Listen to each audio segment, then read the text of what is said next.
Kompetensi dasar 3.1 menganalisis sistem pencernaan pada manusia dan memahami gangguan yang berhubungan dengan sistem pencernaan serta upaya menjaga kesehatan sistem pencernaan. Indikator 1. Menjelaskan pengertian sistem pencernaan. 2. Mengurutkan organ-organ yang terlibat dalam sistem pencernaan. 3. Menganalisis perbedaan saluran pencernaan dan kelenjar pencernaan pada sistem pencernaannya. Assalamualaikum warahmatullahi wabarakatuh. Hai teman-teman, kembali lagi dengan saya Nurfaini Jemalan. Bisa disapa Ani. Di sini saya akan menjelaskan materi tentang struktur dan fungsi sistem pencernaan pada manusia. Pasti teman-teman udah tahu kan apa itu sistem pencernaan pada manusia.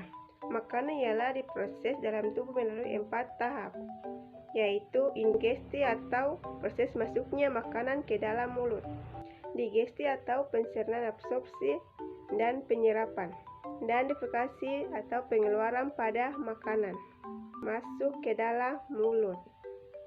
Proses pencernaan merupakan proses memecahnya makanan menjadi molekul kecil sehingga dapat diserap oleh tubuh melalui pembuluh darah. Pencernaan makanan terbagi atas 2 macam, yaitu pencernaan mekanis dan pencernaan kimiawi. Pencernaan mekanis terjadi ketika makanan dikunyah, dicampur, dan diramas. Pencernaan mekanis terjadi salah satu contohnya di dalam mulut, yaitu pada saat makanan dihancurkan oleh gigi. Pada pencernaan kimiawi terjadi reaksi kimia yang menguraikan molekul besar makanan menjadi molekul yang lebih kecil. Pencernaan kimiawi pada proses pencernaan biasanya dilakukan dan dibantu oleh enzim-enzim seperti enzim amilase pada mulut. Semua makanan yang masuk ke dalam tubuh akan melewati proses pengolahan dalam sistem pencernaan. Ada banyak organ yang terlibat dalam sistem pencernaan manusia untuk membuat makanan yang Anda makan dapat dicerna dan diserap oleh tubuh. Sistem pencernaan manusia dirancang untuk mengubah segala makanan yang Anda konsumsi menjadi nutrisi yang nantinya akan menjadi untuk proses perkembangan dan perbaikan sel. Tubuh juga sebagai sumber energi untuk dapat menggunakannya sebagai nutrisi. Tubuh perlu mengubah protein menjadi asam amino, lemak menjadi lemak, karbohidrat menjadi gula.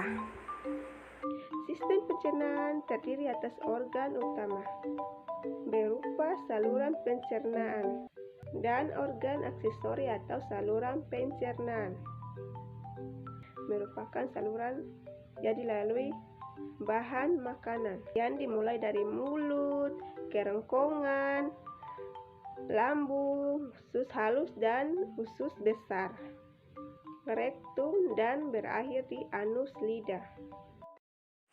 Makanan dan minuman yang masuk ke dalam tubuh harus diolah dulu. Prosesnya cukup rumit.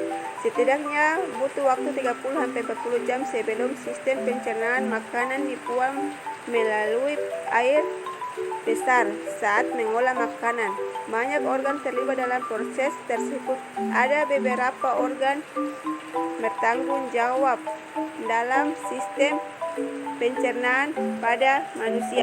Mulut. Sistem pencernaan mulai dari mulut. Di dalam mulut, makanan digigit, dikunyah hingga halus. Air liur yang tercampur dengan makanan atau memecahkan bahan kimia dalam makanan tersebut dan membuat makanan menjadi lemak dan mudah ditelan. Lidah juga membantu menggerakkan makanan di dalam mulut agar dapat digigit oleh gigi dan mendorongnya untuk ditelan.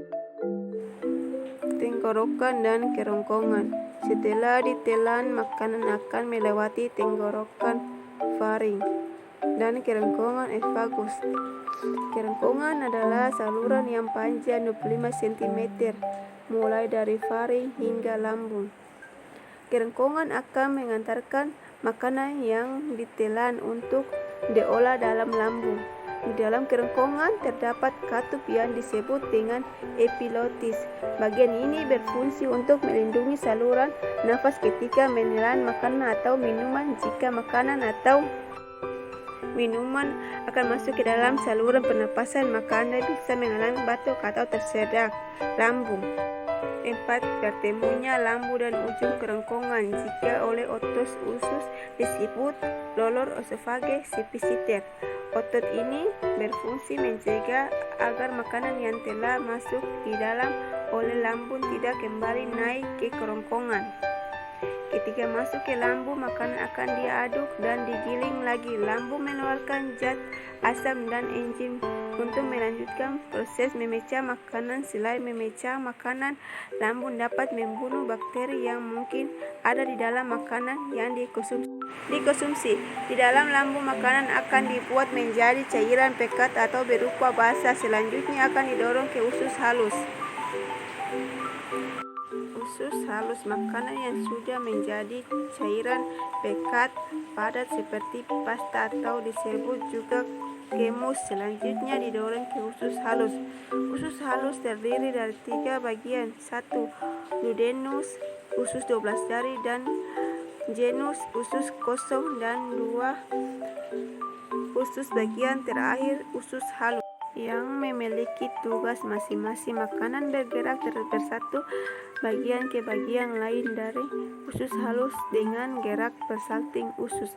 Gerak persalting adalah rangkaian gerakan kontraksi dalam relaksasi otot di saluran pencernaan yang berfungsi untuk mendorong bertanggung jawab untuk berlanjutkan proses pemecahan makanan, sedangkan jejunum bertanggung jawab untuk proses penyerapan mutu ke dalam aliran darah. Usus halus akan melanjutkan makanan dengan menggunakan enzim terlepas oleh pankreas dan cairan empedu dari hati. Usus besar, setelah nutrisi di dalam makan diedarkan ke darat. Tentunya ada sisi makanan yang berupa limbah-limbah yang akan dikeluarkan dan di dalam tubuh ini diolah terlebih dahulu di usus besar. Sebelum dibuang, limbah akan melewati bagian usus besar yang disebut dengan kolon. Secara anatomis, kolon dimulai dari jejunum atau bisa dikatakan disekum yang berlokasi dalam organ perut bagian kanan bawah. Usus putih terletak di bagian ini. Di kolon terjadi penyerapan air ke dalam darah. Kemudian di usus besar akan makanan berupa kotoran ke dalam rektum. Ini perhentian terakhir saluran pencernaan. Selanjutnya, ketika kotoran ini akan dikeluarkan melalui anus yang akan merasa mules dan melakukan buang air besar. Gigi, kelenjar air ludah atau kelenjar saliva. Hati, kantong empedu, dan pankreas merupakan organ aksesori yang membantu pencernaan mekanis dan kimiawi. Kelenjar pencernaan adalah organ aksesori. Mungkin itu saja materi yang dapat saya sampaikan. Semoga materi sistem pencernaan makanan pada manusia bermanfaat bagi kita semua. Sekian dan terima kasih. Wassalamualaikum warahmatullahi wabarakatuh.